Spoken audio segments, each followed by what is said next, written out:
Hello everyone, my name is Adriel Evander Daud Mandolang.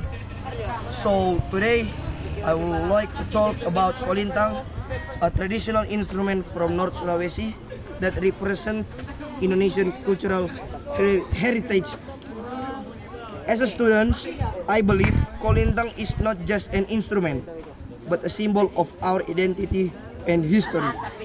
So, logically, kolintang has many benefits.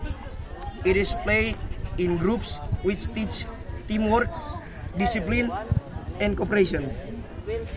Learning kolintang also help preserve our cultural so it's not forgotten in this modern era. Emotionally, the sound of kolintang creates feelings of warmth and pride in our culture. If we ignore it, we may lose a valuable tradition and future generation might only know kolintang from books instead of hearing its beautiful sound.